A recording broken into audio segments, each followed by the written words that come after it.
The FBI Healthcare Fraud Task Force arrived at Lakeside Extended Care on a Wednesday morning with federal warrants. The facility administrator's face drained of color as agents seized computers and filing cabinets. By Thursday, the medical director had lawyered up and stopped talking. By Friday, the state insurance commissioner announced a criminal investigation into systematic healthcare fraud. By the following Tuesday, 6 people were arrested, including a medical billing consultant who'd processed millions in fraudulent claims. By the end of the month, families across 3 states were being contacted about insurance fraud that had affected their elderly relatives. Everyone eventually learned the name Patricia Johnson, not as the elderly woman in room 12 with the oxygen tank, but as the retired Cook County Hospital ER nurse who had spent 40 years reading medical charts and had just exposed the largest healthcare fraud scheme in Illinois history. It all started with 22 words she wasn't supposed to hear. Mrs. Johnson's never had physical therapy once, but we've billed her insurance $18,000 this quarter. Your daughter processes all our claims. She knows the codes that never get audited. Don't forget to subscribe to my channel and like the video for your support. Thank you for subscribing. Patricia Johnson woke at 5:45 a.m. on a Monday in September, her body still keeping hospital time even though she'd been retired for 4 years. 40 years of night shifts and rotating schedules had trained her internal clock to wake before dawn, ready for whatever crisis might walk through the emergency room doors. The room was quiet, still dark, the autumn morning not yet breaking over the Illinois suburbs. She could hear the building's familiar sounds, heating system humming, someone coughing 3 rooms down, the distant clatter of the medication cart starting its rounds. Lakeside Extended Care smelled like every hospital she'd ever worked in, antiseptic overlaid with institutional food and the faint scent of illness that no amount of cleaning could fully eliminate. Patty pushed herself upright slowly, feeling the pull in her chest where the scar tissue still reminded her of the triple bypass 2 years ago. At 74, her body had finally forced the retirement her mind had resisted. 40 years at Cook County Hospital's emergency room, one of the busiest trauma centers in Chicago. She'd seen gunshot wounds and heart attacks, car accidents and drug overdoses, domestic violence and industrial injuries. She'd held dying patients' hands and delivered babies when OB was too backed up. She'd worked through the AIDS crisis and the opioid epidemic. She'd saved more lives than she could count. Then her heart had tried to kill her. 3 blocked arteries, emergency surgery, 6 months of cardiac rehab. The hospital had offered desk work, but Patty Johnson wasn't built for desks. She was built for the organized chaos of the ER, for quick decisions, and steady hands and the absolute certainty that came from 4 decades of experience. So she'd retired, sold the house in Chicago where she'd raised Jennifer alone after Dave died, moved to this facility outside the city that Jennifer had found, that Jennifer had insisted was perfect for your recovery, Mom. They specialize in cardiac rehab.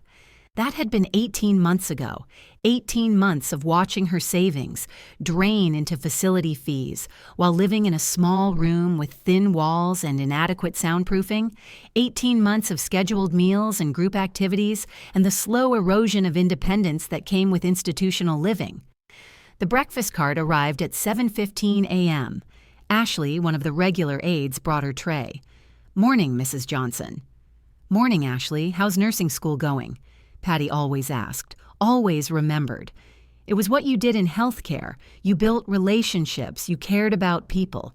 You remembered that behind every uniform was a whole person with their own struggles and dreams. "Good, thanks. Finals next week." Ashley set down the tray. Oatmeal, toast, coffee, small paper cup of medications. "Your daughter called the front desk yesterday. Said she'll visit this weekend." "That's nice." Patty didn't mention that Jennifer's visits had become increasingly rare, increasingly brief. Once a month if Patty was lucky, always rushed, always distracted by her phone and her job and her busy life. After Ashley left, Patty looked at her medications. She'd been a nurse for 40 years. She knew every pill by sight, knew dosages and interactions and side effects. The paper cup held her morning regimen: blood pressure medication, statin for cholesterol, baby aspirin for cardiac protection, diuretic for fluid management, all correct, all appropriate for her diagnosis, unlike what she'd been observing in other residents. Mrs. Anderson in room 8 was supposedly receiving physical therapy 5 times a week according to the schedule posted outside her door, but Patty had never seen a physical therapist visit that room. Mrs. Anderson spent her days in bed or sitting in a chair. No exercises, no mobility work, nothing that resembled actual therapy. Mr. Martinez in room 15 was supposedly getting wound care twice daily for pressure ulcers. But the wound care cart Patty had seen wheeled past her door was almost empty, minimal supplies, certainly not enough for proper ulcer treatment, and Mr. Martinez's ulcers were getting worse, not better. Patty had seen pressure ulcers in the ER. She knew what proper treatment looked like and what neglect looked like. Miss Patterson in room 19 was supposedly receiving speech therapy 3 times a week following her stroke. But Patty had heard the speech therapist once. The session lasted maybe 10 minutes, consisted mostly of the therapist asking yes or no questions, contained none of the actual exercises and techniques Patty remembered from her own patient's stroke rehab. Patterns. Patty had learned to recognize patterns in the ER. The patient who came in monthly with falls that were actually domestic violence, the addict seeking pills who claimed chronic pain, the subtle signs of sepsis before labs confirmed it. She was seeing patterns at Lakeside Extended Care. Therapies billed but not provided. Medical services documented but not performed. Residents whose care plans looked comprehensive on paper but whose actual treatment was minimal at best. At 9:30 a.m., Patty made her way to the common room with her walker. The bypass had left her with reduced stamina, made her dependent on mobility aids she'd never needed before. It was humbling, frustrating, a constant reminder of her body's betrayal. She'd learned to use the walker as cover, though. People underestimated elderly women with mobility aids. They spoke freely around her, assumed she wasn't paying attention, forgot that behind the gray hair and medical equipment was a brain that had spent 4 decades in one of America's toughest emergency rooms. The common room had a medication station visible through a partially open door. Patty positioned herself in her usual chair, appearing to rest while actually observing the nurses' activity. She watched them prepare medication trays, watched them document treatments in charts, watched them move through their routines with the efficiency of understaffing, always rushing, always behind, always cutting corners because there simply weren't enough hours or people to do everything properly. At 10:47 a.m., 2 voices drifted from the administrative office down the hall. The door was open, perhaps 6 inches. Patty stayed very still, breathing quietly, listening with the focused attention she'd used monitoring critical patients when every sound mattered. Johnson's chart shows physical therapy 5 times a week, plus occupational therapy 3 times. A woman's voice, unfamiliar. But the treatment log is blank for the past 2 weeks. We bill it anyway. That was Karen, the facility's billing coordinator. The insurance pays based on the care plan, not the actual treatments. As long as the paperwork is filed correctly, they never question it. What if someone audits? They don't. Not these codes. Mrs. Johnson's never had physical therapy once, but we've billed her insurance $18,000 this quarter. Your daughter processes all our claims. She knows the codes that never get audited. Patty's hands tightened on her walker. Her daughter, Jennifer. The billing consultant Jennifer who'd found this facility, who'd insisted it was perfect, who worked in medical billing optimization. Jennifer's system is brilliant, Karen continued. She identifies the high reimbursement codes, tells us what documentation to create, processes the claims through her consulting firm so they look legitimate. The insurance companies pay within 30 days. We split the profits 60-40 with her company. Been running it for 3 years. Cleared over $2 million last year. What about the residents? Don't they notice they're not getting therapy? Most are too impaired to know what they're supposed to be getting. The few who are sharp get told their insurance only covers limited therapy now, or their doctor changed the plan, or some other explanation. They don't question it, and their families trust the medical documentation. Why wouldn't they?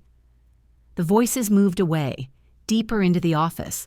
Patty sat in her chair, appearing to doze, actually processing what she'd just heard with the cold, analytical clarity of 40 years diagnosing complex medical emergencies. They were committing insurance fraud, systematic, organized, large-scale fraud, billing for therapies never provided, creating false medical documentation, stealing from insurance companies and indirectly from every premium payer in the system. And her daughter, Jennifer, her only child, the girl Patty had raised alone after Dave's heart attack, the daughter she'd put through college while working double shifts at County, was not just involved but apparently running the scheme. $2 million last year. Jennifer's new house, the expensive car, the lifestyle Patty had thought came from legitimate success in healthcare consulting. All of it built on fraud, on billing for medical care that vulnerable elderly people never received. Patty remained in the common room for another hour, appearing to rest while her mind cataloged everything she knew. 40 years in the ER had taught her how to assess situations quickly, how to gather information systematically, how to recognize when something was critically wrong and needed immediate intervention. This was critically wrong. She returned to her room, closed the door, sat on her bed with hands that trembled, not from age or illness, but from anger, barely contained. Her daughter was stealing from insurance companies by billing for fake medical care. The facility was neglecting residents while profiting from services never rendered, and Patty herself was apparently a victim. $18,000 billed for physical therapy she'd never received. She thought about her years at County, working in an emergency room that served everyone regardless of ability to pay. She'd treated gunshot victims and overdoses, homeless people and CEOs, documented immigrants and politicians. She'd never asked about insurance before treating someone. Healthcare was a right, not a privilege. That's what she'd believed for 40 years. And now her daughter was perverting the healthcare system, making money by creating fraudulent claims that ultimately raised premiums for everyone, that stole from a system already strained by rising costs. Patty had devoted her life to healing. Jennifer was profiting from fraud.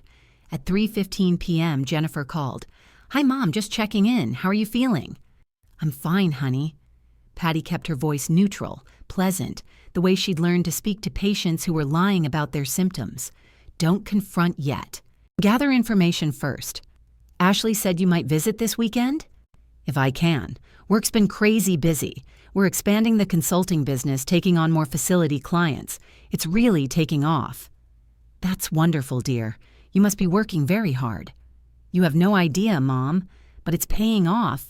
We're signing contracts with 12 new long-term care facilities next month. The revenue projections are incredible. 12 more facilities. 12 more locations where Jennifer would set up her fraud scheme. How many more elderly patients would be billed for services never received? How many more families would trust false medical documentation? I'm so proud of you, Jennifer. The words tasted like ash. You've done so well for yourself. Thanks, Mom. Listen, I've got a meeting. I'll try to visit this weekend, okay? Love you. She hung up before Patty could respond. Patty sat with the phone in her hand, feeling the weight of 40 years of medical ethics pressing against her chest, harder than the coronary artery disease that had nearly killed her. She'd taken an oath. First, do no harm. But what oath did Jennifer take when she decided to profit from fake medical care? That night, Patty couldn't sleep. She sat in her chair by the window, looking out at the suburban Illinois darkness, thinking about the emergency room, thinking about the patients she'd saved and the ones she'd lost, thinking about the system she'd believed in, flawed but ultimately dedicated to helping people, thinking about her daughter turning that system into a profit machine built on fraud. At 6:30 a.m., Patty made a decision. She'd spent 40 years as a nurse. She knew how healthcare systems worked. She knew how insurance billing worked. She knew how to read medical charts and spot inconsistencies and recognize when documentation didn't match reality. She was going to do what nurses do: assess the situation, document the findings, and report to the appropriate authorities. But first, she needed evidence. Hard evidence. The kind that would hold up when she reported this to whoever investigated healthcare fraud. FBI, probably, or the State Insurance Commissioner, or the Department of Health and Human Services. Over the next week, Patty became a one-woman investigation unit. She watched therapy schedules and documented that therapists rarely appeared. She noted which residents were billed for services according to the schedule boards, but never actually received them. She memorized times, names, discrepancies. She befriended Mrs. Anderson, visited her room, asked about her physical therapy. "Oh, I used to get that," Mrs. Anderson said vaguely, "but they said my insurance changed or something. I don't get it anymore." "But your schedule board says you have PT 5 times a week," Patty noted. Mrs. Anderson looked confused. "I don't think so, dear. Nobody comes for that." Patty visited Mr. Martinez, observed his pressure ulcers through the partially open door during wound care. Minimal treatment. Supplies inadequate. Nursing staff clearly just going through motions to check a box. Yet the chart outside his door documented comprehensive wound management twice daily. She talked to Miss Patterson about speech therapy. "The nice girl comes sometimes," Miss Patterson said, her words still slurred from the stroke. "But it's just a few minutes. She asks me questions and leaves." 3 residents, 3 clear cases where billed services didn't match actual care provided. But Patty needed more than observations. She needed documentation. She needed to see the actual medical charts, the billing records, the insurance claims. That required access to files she couldn't legitimately request. On a Thursday afternoon, Patty made her way slowly to the administrative offices, timing her arrival for shift change when staff were distracted. She moved with her walker, appearing frail and confused, accidentally wandering into the business office. "Mrs. Johnson, can I help you?" The receptionist looked harried, busy with phone calls. "I'm sorry, dear. I got turned around, looking for the common room." Patty manufactured confusion, used her age and her walker to appear more impaired than she was. "Down that hall, turn left." The receptionist pointed, already returning to her phone call. Patty moved slowly toward the indicated direction. But as the receptionist's attention shifted, Patty noticed the filing room door was propped open. Someone moving boxes, distracted by the work. She moved past quickly, glancing inside long enough to see filing cabinets labeled by resident name, long enough to see that the lock on the cabinet drawer marked HK was broken, hanging loose, long enough to plan a return. That night at 2:17 a.m., Patty woke from habit. Old nursing shifts, old patterns. The facility was quiet, only skeleton night staff working. She got up carefully, dressed in dark clothes, grabbed her walker. She'd conducted patient chart reviews in the ER at 2 a.m. This wasn't so different. She made her way slowly down the dark hallway. The night nurse was 3 floors away doing rounds. Security was minimal. This was a care facility, not a prison. The filing room door was still propped open with a doorstop, left that way by maintenance who'd been moving heavy equipment earlier. Patty entered, closed the door to a crack, turned on her phone's flashlight, found the cabinet marked HK. The broken lock gave way easily. Her own file, Johnson, Patricia. She opened it with hands that had opened thousands of medical charts, flipped past the intake paperwork and medical history to the billing section. Physical therapy, 5 sessions per week at $150 per session. Total billed to Medicare, $3,000 monthly. $18,000 for 6 months. She'd never had physical therapy, not once. Occupational therapy, 3 sessions per week at $120 per session. Total billed, some offer $140 monthly. She'd never had occupational therapy. Comprehensive nursing assessment. Weekly at $200 per assessment. Nobody had assessed her weekly, maybe monthly at most. Respiratory therapy. $500 monthly for ongoing respiratory care. She had no respiratory condition beyond normal age-related capacity. The total fraudulent billing for just her care, over $25,000 in 6 months, all documented with nursing notes that looked legitimate, therapy session notes that appeared professional, assessment forms filled out with clinical detail, all fake. She pulled out her phone, photographed every page. Then she pulled Mr. Martinez's file, Mrs. Anderson's file, Miss Patterson's file. Photographed the fraudulent billing, the fake documentation, the services billed but never provided. She found Karen's desk, rifled through papers until she found a folder labeled Billing Contracts. Inside, agreements with Jennifer's consulting company, Optima Care Billing Solutions, revenue sharing arrangements, lists of high-value billing codes with low audit risk, instructions for creating documentation to support claims for services not rendered. Patty photographed everything. At 3:08 a.m., she returned to her room, hands shaking, heart pounding harder than was safe for someone with coronary artery disease. But she had the evidence. The next morning, Patty used the facility's computer in the resident library to email the photographs to herself. Then she searched for Report Healthcare Fraud Illinois. The FBI Healthcare Fraud Task Force had a dedicated hotline. The Illinois Department of Insurance had a fraud investigation division. The Office of Inspector General for the Department of Health and Human Services prosecuted Medicare fraud. She called the FBI from her room phone, knowing it was probably monitored but no longer caring. FBI Healthcare Fraud Task Force, how may I direct your call? I need to report systematic healthcare fraud at a long-term care facility in Illinois. Patty's voice was steady, professional, the tone she'd used giving critical patient updates to doctors. I'm a resident here. I'm also a retired ER nurse with 40 years of experience. I have evidence of insurance fraud, false medical documentation, and services billed but never rendered. The facility has been running this scheme for at least 3 years, billing over $2 million annually in fraudulent claims. Ma'am, I'm transferring you to a special agent. The special agent asked careful questions.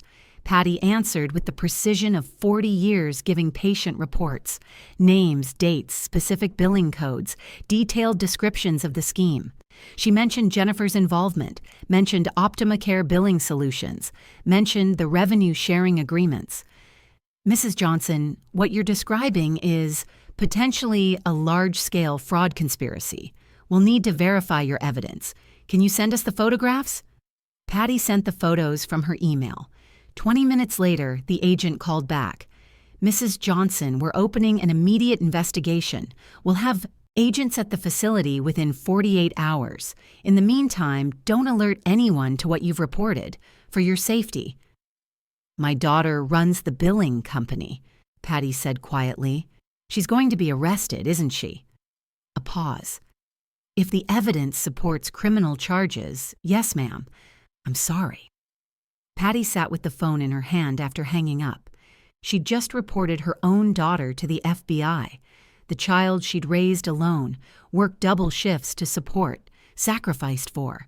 The daughter who'd built her success on defrauding healthcare insurance by billing for fake medical care provided to vulnerable elderly people. Jennifer visited that Saturday earlier than promised. She arrived looking worried, agitated. Mom, we need to talk. They sat in Patty's room. Jennifer closed the door. The facility called me. They said you've been asking questions about billing, looking at records, talking to other residents about their therapy schedules. I'm concerned about the care here, Patty said calmly. Mom, you need to stop. You're upsetting people, making accusations. I'm not making accusations. I'm observing discrepancies between what's billed and what's actually provided.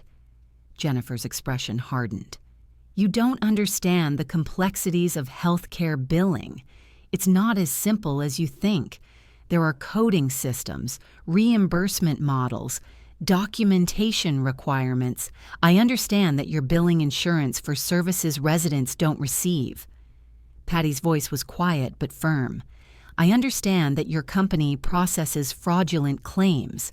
I understand that you're stealing from the healthcare system while people who actually need care go without." Jennifer went pale. "Who have you been talking to?" "Nobody.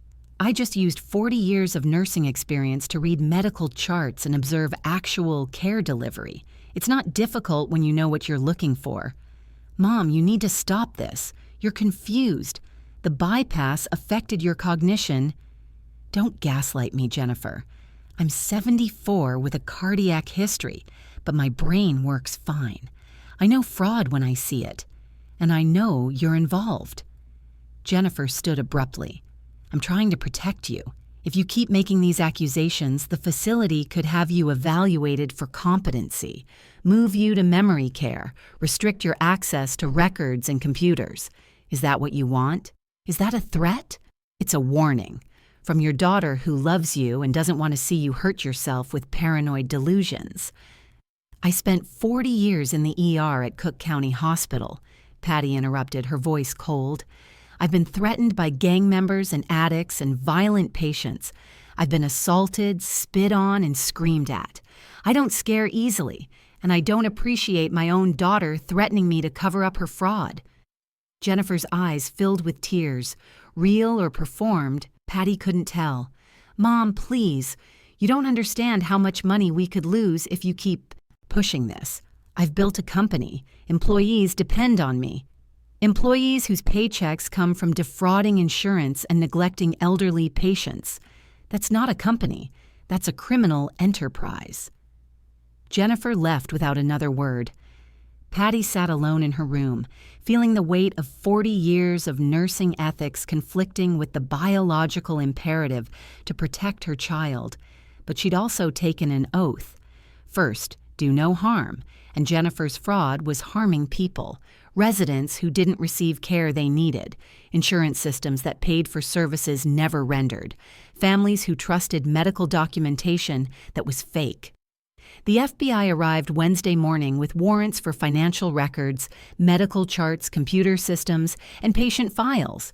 They interviewed Patty first, taking detailed statements, reviewing her evidence, verifying her background and credibility. "Mrs. Johnson, your documentation is extraordinary," Agent Michelle Santos said.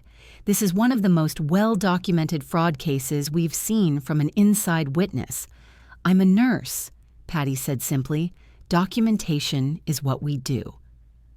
Over the next 8 hours, agents interviewed staff, seized computers, examined files. They found exactly what Patty had described: systematic fraud, false documentation, services billed but never rendered. They found email chains between Jennifer's company and facility management. They found the revenue-sharing agreements. They found instructions for creating fake therapy notes, fake assessment forms, fake nursing documentation.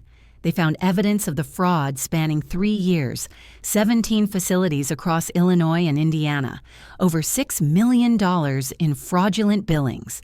Jennifer was arrested at her office Thursday afternoon. OptimaCare Billing Solutions assets were frozen. 6 facility administrators were charged with conspiracy to commit healthcare fraud. The story broke Friday morning. Chicago Tribune, then national outlets. FBI busts multi-million-dollar healthcare fraud ring. Retired nurse exposes daughter's insurance scheme. Long-term care facilities billed for fake therapies. Patty's photo appeared online. Elderly woman with walker, white hair, kind face. The caption, "Patricia Johnson, 74, retired Cook County Hospital ER nurse, exposed the fraud scheme from inside Lakeside Extended Care." The phone in her room rang constantly. Reporters requesting interviews, patient advocacy groups asking for statements, former nursing colleagues calling to congratulate her. She answered them all with the same measured professionalism she'd used giving medical updates for 40 years. The trial took 7 months. Patty testified as the key witness, explaining how she'd recognized the fraud, documented the evidence, reported to authorities. Her 40 years as an ER nurse gave her unassailable credibility. Jennifer's defense attorneys tried to discredit her. claimed she was elderly and confused, affected by cardiac medications, unable to understand complex billing systems. But Patty sat in the witness chair for 6 hours, answered every question with calm precision, cited specific medical codes and regulations from memory, explained billing fraud with the expertise of someone who'd navigated healthcare systems for 4 decades. The jury deliberated 3 hours, guilty on all counts. Jennifer received 8 years for conspiracy to commit healthcare fraud, wire fraud, and money laundering. 6 facility administrators received sentences ranging from 4 to 10 years. Jennifer's business partner received 12 years as the scheme's architect. Restitution orders required repayment of over $6 million in fraudulent billings. Insurance companies recovered funds. Residents and their families received compensation. But the money didn't undo the betrayal. After sentencing, Jennifer asked to see Patty. They sat across from each other in the prison visiting room, mother and daughter separated by more than just a table. "I'm sorry, Mom," Jennifer said quietly. "I know that's not enough. But I am sorry." "I'm sorry too," Patty said. "Sorry that somewhere along the way you forgot what I tried to teach you, that healthcare isn't about profit, that people's well-being matters more than money, that integrity is worth more than success." "I told myself I wasn't hurting anyone," Jennifer said. "The insurance companies were so big they'd never miss it. The residents didn't know what they were supposed to be getting anyway. I rationalized everything." "You weren't hurting faceless companies," Patty said. "You were hurting real people. Every fraudulent claim raises premiums for everyone. Every service billed but not provided means someone didn't get care they needed. You knew that. You just chose to ignore it." Jennifer cried then. Real tears, genuine remorse. Too late to matter. Patty left the prison and didn't look back. She'd spent 40 years saving lives in the ER. She'd saved one more life by stopping Jennifer before the fraud continued, before more residents were neglected, before the scheme expanded to more facilities. But she couldn't save Jennifer from the consequences of her choices. Patty moved to a different facility, a smaller, nonprofit place with transparent billing and proper staffing. She received actual physical therapy there, proper cardiac rehab, comprehensive nursing care. The facility cost less than Lakeside because they weren't padding bills with fraudulent charges. She also volunteered with the FBI Healthcare Fraud Task Force, gave lectures to agents about recognizing medical fraud, taught nursing staff how to spot billing irregularities, consulted on investigation protocols. At 75 years old, Patty Johnson was still a nurse, just nursing a different kind of patient now, a healthcare system infected by fraud, companies that put profit over care, families that trusted documentation without understanding how easily it could be falsified. On a morning in late spring, Patty sat in her new room with coffee and the sunrise. She was reading about new healthcare fraud legislation, inspired partially by her case, requirements for therapy verification, random audits of high-billing facilities, whistleblower protections for residents and staff. Her phone rang, Jennifer calling from prison. Patty had started answering every few weeks, listening to apologies, offering no forgiveness but no cruelty either. "Hi, honey," Patty said. "Hi, Mom. How are you feeling?" "Good. Physical therapy is helping. Real physical therapy, not the fake kind you billed for." Jennifer laughed slightly, bitter, self-aware. "I deserve that." "Yes, you do." They talked for 15 minutes about nothing important. When they hung up, Patty felt the familiar ache of loving someone who'd betrayed everything you believed in. But she'd done the right thing. She'd reported the fraud, testified truthfully, held her daughter accountable despite the cost. That's what nurses did. They assessed the situation, diagnosed the problem, implemented the appropriate intervention, even when the patient was your own child, even when the treatment hurt. Patricia Johnson was 75 years old, retired from 40 years at Cook County Hospital's emergency room, living in a care facility with a cardiac history and reduced mobility. But she was still a nurse in every way that mattered. still watching for signs and symptoms that others missed, still documenting what she observed, still reporting what needed to be reported, even when it cost everything, still believing that healthcare was about helping people, not profiting from their vulnerability, and still knowing that first, do no harm, even when the harm was being caused by your own daughter, even when stopping, it meant breaking your own heart. She looked at the photo on her dresser. Jennifer at nursing school graduation, before she'd switched to business school, before she'd chosen billing over bedside care, before she'd decided that money mattered more than medicine. Patty had tried to teach her daughter to be like her, dedicated to helping people, committed to integrity, unwavering in principles. Instead, Jennifer had become everything Patty had spent 40 years fighting against. But Patty had won that fight, one more time, had exposed the fraud, protected the patients, held the corrupt accountable. Some things, she'd learned, you never retired from. The instinct to heal. The refusal to watch people harmed when you could do something about it. The absolute certainty that human lives were more valuable than profit margins. She'd been a nurse for 40 years at one of America's toughest hospitals. Turned out she wasn't done yet.